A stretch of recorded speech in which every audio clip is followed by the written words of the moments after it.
सर्वच लोकप्रतिनिधी, मंत्री, आमदार आणि खासदार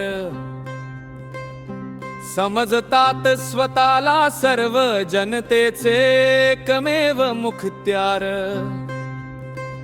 स्वतःला समजतात ते देशाचे जहागीरदार आणि वतनदार. वास्तवातही ते आहेत जमीनदार, कारखानदार अन आहेत मालदार. हाय रेच मान्यवर स्वतःच ठरवतात, स्वतःच भत्ते, पेन्शन न पगार. जनतेचा मात्र करतात अनादर, अन फेकाफेकी बेसुमार. पैशातून येते सत्ता आणि केनंता, सत्तेतून होतो भ्रष्टाचार. या महाभागांचे कार्यकर्ते ही पिडतात, अन करतात जनतेवर अत्याचार.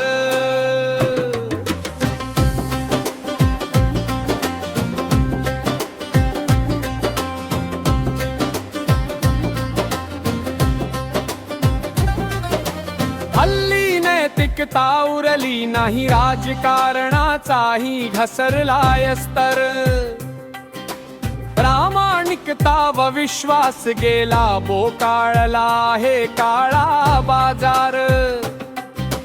जनतेसाठी उरला नाही रोजगार, नीट चाले ना त्यांचे घरदार. महागाई प्रचंड वाढली आहे,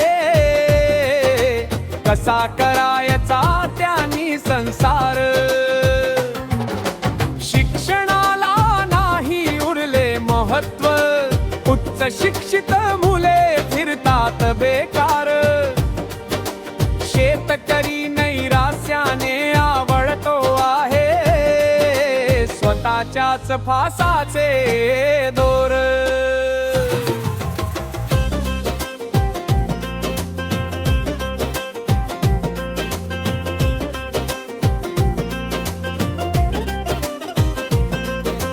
खोटे आळ, खोट्या धमक्या, चारित्र्य हनन, खोध प्रचार. जातीवाद वाढला, अत्याचारी झाले शासन पुरस्कृत दंगेखोर. प्रशासकीय अधिकारी म्हणजे जणू काही खाजगी चाकर. निवडणुकीत उघडपणे होत आहे गडबड अन गोंधळ फार. वाढत्या राजकीय दबावा पुढे न्याय व्यवस्था ही झाली आहे मजबूर. जनता टाचे खाली अन राजकारणी करतात स्वतःचाच उद्धार.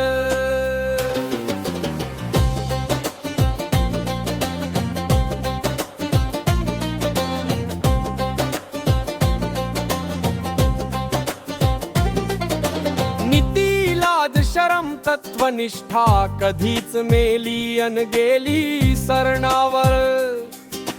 गाव गुंडही झालेत मुजोर, रोज काहीतरी होतातच गैरप्रकार.